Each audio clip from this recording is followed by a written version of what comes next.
I'd just like to add my thanks to Sarah's, to everyone who's been involved, to Sheep Drove for hosting us, to our speakers and our exhibitors. In particular, thanks to my team, who are absolutely brilliant, have put this event together with minimal input from me, especially Caroline, Jemima and Anne, but everyone's had a role.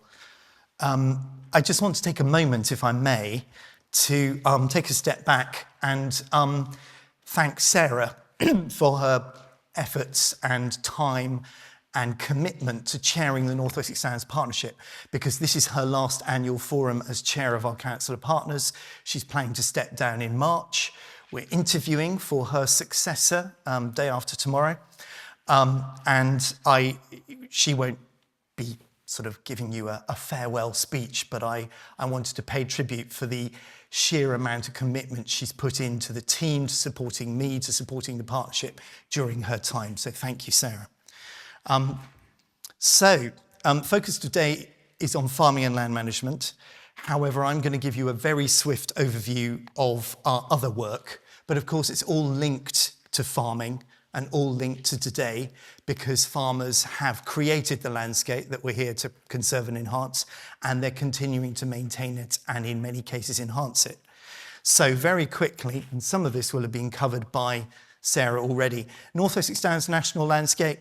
We are still an area of outstanding natural beauty. That's the designation by law. We still have to produce an AONB management plan, but the new logo and the new branding are designed, as Sarah said, to link us nationally to all the other protected landscapes. We've got 46 national landscapes in the UK that now form this patchwork quilt that you can see on the screen of landscapes all with national status on a par with national parks. One other big change that's happened in the last year has been the legislative change to the duty on all relevant authorities. They used to only have to have regard for the purpose for which the landscape's designated. That's to conserve and enhance the natural beauty of the landscape.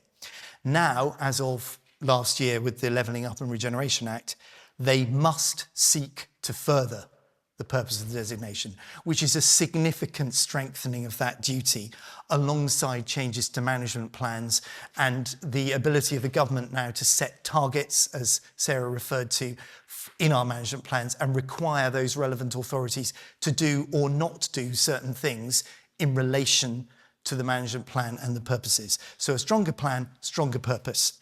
Last year, we were talking about our nature recovery plan here, about this time of year, that we were publishing.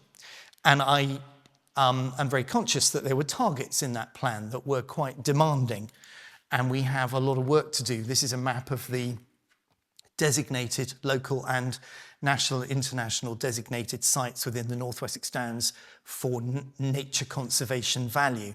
This, if you like, is the bare bones of our nature recovery network in physical terms, but we also have what I call our human nature recovery network, which is made up essentially of the farmers and land managers who look after the land and who are going to be instrumental to achieving the improvements that we're looking for in that plan, and particularly the farmer-led groups, which play such an important role in bringing farmers together to collaborate on a bigger scale. And one of the things we've been doing since we last met is putting a bid into the Species Survival Fund run by DEFRA, funded by DEFRA and administered by the National Lottery Heritage Fund. And Corinna Woodall, our colleague, was successful. Sadly, she can't be here today, in securing £1.5 million for a £1.7 million project, which we're calling Partnerships for Nature. And that's now being run by my colleagues Tony Currivan and Jackie Aiken, with support from Claire McCorkadale. So it's 10 partners on 7 sites, a very quick run through. Berks, Bucks and Oxen Wildlife Trust, Moor Copse SSSI, veterinizing dangerous ash trees and enabling coppicing to recommence within that valued woodland. On the Kennet SSSI, with Action for the River Kennet and the Benham Estate, we're restoring 2.5 kilometres of chalk stream with wet woodland and wet meadows. Just uncovered a site of great importance archaeologically, which is lovely, but slightly getting in the way of progress, but there we are. You can't do anything in the North Wessex Downs without coming across archaeology. That's why it's a designated landscape. At Bucklebury Common, with the Bucklebury Estate, wood pasture is being restored and created. Veteran trees, new veteran trees for the future are being created, and old ones looked after. And there's also a huge amount of heathland restoration and recreation, reintroduction of grazing, and a ranger in that key local site close to very big centres of population. And heathland is a landscape that's particularly dear to my heart, so I'm very pleased we're doing that project. At the Earth Trust, Whittenham Clumps, we've got on Bessie's Field with Fwag South East, there's a demonstration of land management good practice showing how food production and species recovery can go hand in hand. And then at Sheep Drove with Plant Life, uncropped cultivated field margins for arable weeds, arable wildflowers, take your pick, and 2 new dew ponds restored and some permissive paths. Arable flowers, arable plants are one of the most neglected and most vulnerable of our rare species. So again, it's particularly good to be doing that. And there's another bit that you probably passed on your way in here this morning. At the eastern end of the North Wessex Downs, near Purley-on-Thames, the Sulham Estate, again with action for the River Kennet, and funding from the Mend the Gap programme, which is the Network Rail funded collaboration we have with the Chilterns National Landscape, is creating a new wetland. But Partnerships for Nature, our project, is putting in species-rich grassland and also working on arable plants there to complement the new wetland, which is funded by Mend the Gap. And then at the other end again, at the Wiltshire end, in the Southern Streams Farmer Group at Tidcombe, with Fwag South East again, scrub removal and enhancement of 20 hectares of chalk grassland, creating greater connectivity, particularly for things like Duke of Burgundy and marsh fritillary. So all of those are elements of our nature recovery plan in terms of being priority habitats, priority species, with partners across the landscape, dotted around the landscape, but all helping to deliver that plan. But it just gives you an idea about the sheer scale of the task, that all we can do is those tiny pinpricks in those areas with nearly 2 million quid. There is also a lot of landscape enhancement going on around Ranway Hill near Devizes with the National Grid visual impact provision, where they are putting the cables underground. So here is Ranway Hill in the background. Here's the work going on. Looks a terrible mess at the moment, but it will be restored to farmland in the next year or so. And they're going to be burying 4.6 kilometres of high tension cables and removing 13 pylons in that landscape, crossing from the western edge of the North Wessex Downs over Ranway Hill, over the A4361 down to the canal. Here they are avoiding destroying a sunken lane by doing a very clever thing, sinking their pipes down at an angle and sort of scooping them up on the other side.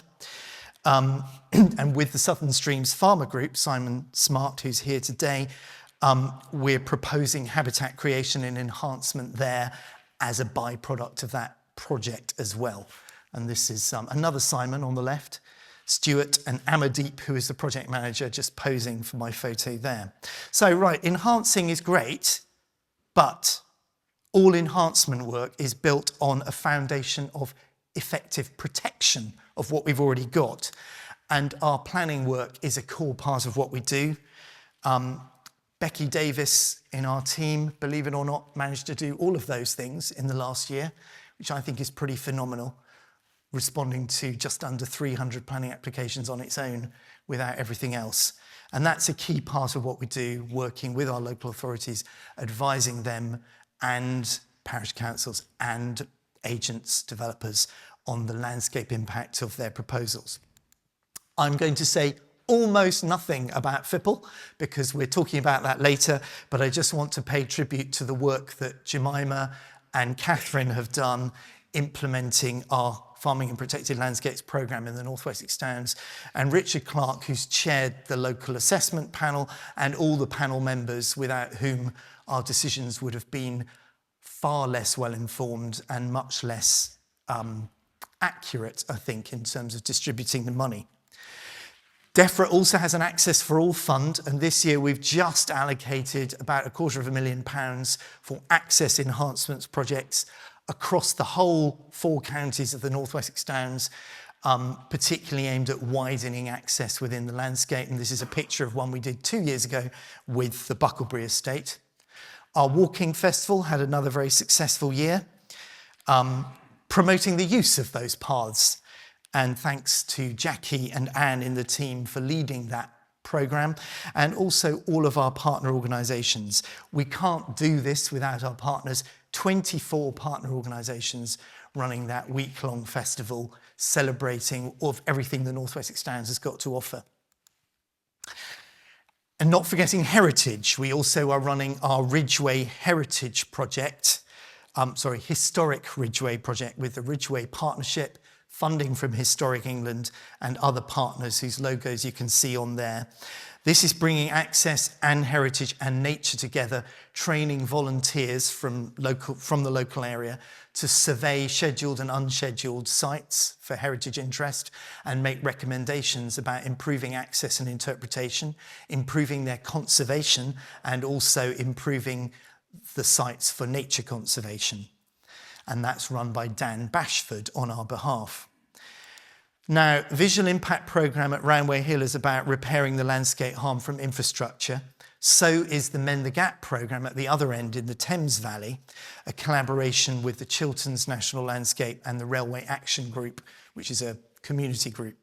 £3.75 million of Network Rail funding to mitigate the impact of the electrification of the Great Western Main Line, which is that red line you can see running up through the map, and enhance the landscape within a broad corridor. And that work has really got underway and got into its stride in the last year or so with a strong community focus. This is unveiling a new sign at Goring and Streatley Station, working with parishes, schools, residents, mitigation work with Fwag South East, that's the planting, but also enhancement. This is chalk grassland restoration at Rectory Farm, just this side of the river. And this is that wetland I was telling you about under Partnerships for Nature, largely funded by Mend the Gap. And there's the railway, and Reading is just a bit further along. And I just want to thank Ruth Staples-Rolfe, who's the programme manager, and also Sarah Hebbs, who's the project officer, who sadly left us during this year, but her replacement will be arriving in January. There's a lot of work going on there within that landscape. We are continuing our attempt to become IUCN Green listed. I want to end by talking about a number of visits we've had over the last year. We had the Minister visit us in March to launch the Species Survival Fund, Bucklebury Common. We had the Protected Landscapes Partnership, the national partnership of trails, parks and national landscapes, visiting the Pewsey Downs to understand the Big Chalk project. And we had the first National Big Chalk Conference with funding from DEFRA in Winchester in September, and one of the field trips was to the Pewsey Downs again, bringing together all the different themes and particularly showcasing the work of farmers there. We had a couple of members of the Southern Streams Farmer Group, the Pewsey Downs Farmer Group, I beg your pardon, taking us round. And finally, looking ahead, we've just started the review of our management plan. This is a statutory plan that we have to do every 5 years. And the next plan will be looking from 2025 to 2030. It's more important than ever, going back to the beginning, because of the strength and duty that I mentioned at the beginning of my talk. And therefore, it's really important that everyone has their say. And the voices of farmers and land managers are really important in that. So please look out for the public consultation on the draft plan in the early part of next year in February, March. Thank you very much for listening.